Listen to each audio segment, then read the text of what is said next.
નમસ્તે મિત્રો, આજે તમને બતાવીશ કે કપાસમાં સમય અને સાચી રીતથી પાણી કેમ આપવું જેથી આપણો પાક મજબૂત બને અને પાણી પણ બચે। વિડીયોમાં તમને બતાવીશ કે જમીન કઈ રીતે ચકાસવી, જેમ કે આપણે ટાસોડ છે કે પછી કાળી કાપવાળી જમીન છે। જો ટાસોડ હોય તો તેમાં ઓછો સમય ભેજ રહે છે અને કાપવાળી અને સારી જમીન હોય તો તેમાં ઝાઝો સમય ભેજ ટકે છે। તો પહેલાં આપણે જમીનની ચકાસણી કરી લેવાની। જો હું હમણાં તમને લાઈવ ચકાસણી કરીને બતાવી દઉં જેથી કરીને તમને ખબર પડે। તો પહેલાં છે ને તમારે આ રીતે જમીન ચકાસી લેવાની કે જમીનમાં ભેજ છે કે નહીં। આપણે ખેતરમાં જઈ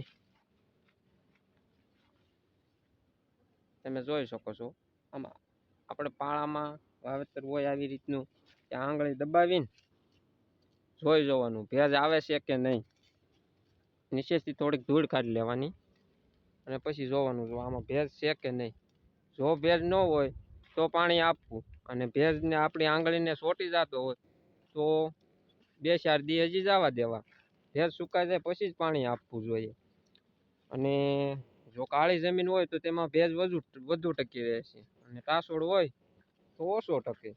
અને ત્યારબાદ કપાસ પણ કહી દેશે આપણે કે મારે પાણી જોઈએ છે કે નહીં। જો આમ પીળાશ પડતા પાંદડા હોય ને તો કા પાણી જોતું હોય અથવા તો તેમાં પોષક તત્વો ઘટતા હોય। મેં તો જો આ મારે હાવ જમીનમાં ભેજ વયો ગયો છે ને આ કપાસ પીળો પડે છે।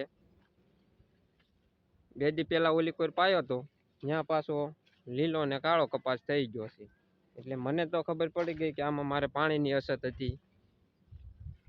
બીજું કે આપણે સિંચાઈ અલગ અલગ પદ્ધતિથી કરતા હોય, કોઈ ડ્રીપથી આપે પાણી, કોઈ આપણે કેરા બાંધીને પાણી આપતા હોય છે કપાસમાં।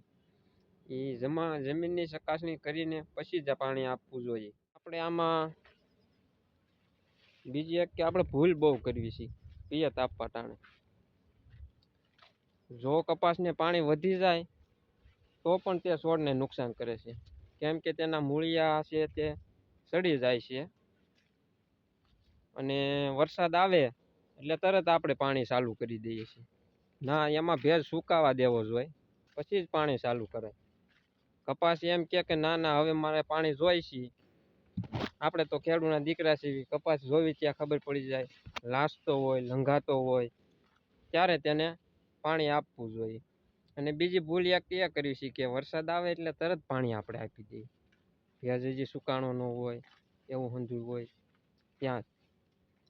એટલે એક એ ધ્યાન રાખવું। આમાં જોવો તમે મેં પિયત આપ્યું છે, તમે એક વખત મારો કપાસ જોવો।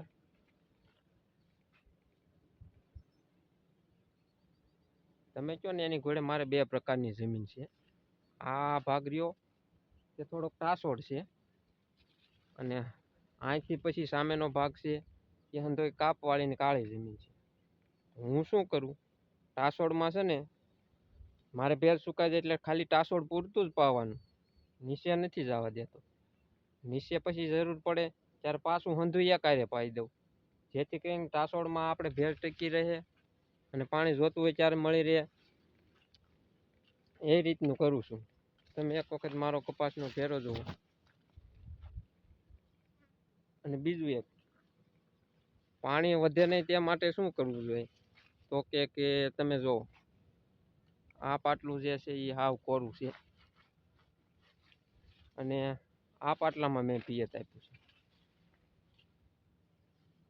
તમે જોઈ શકો છો।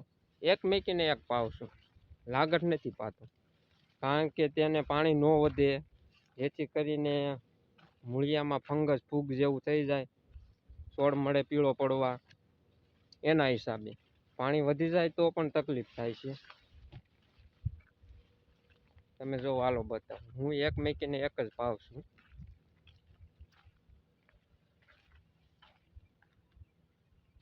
જો અટાણે તો લાઈટ વહી ગઈ છે એટલે પાણી ચાલુ નથી। આ પાટલામાં પિયત આપેલું। તમને વિડીયો ગમ્યો હોય તો લાઈક કરો, શેર કરો અને સબસ્ક્રાઈબ કરવાનું ભૂલતા નહીં અને બેલ આઇકનનું બટન દબાવી દેજો જેથી કરીને મારો નવો વિડીયોની નોટિફિકેશન તમને તરત જ મળી રહે। જય જવાન જય કિસાન।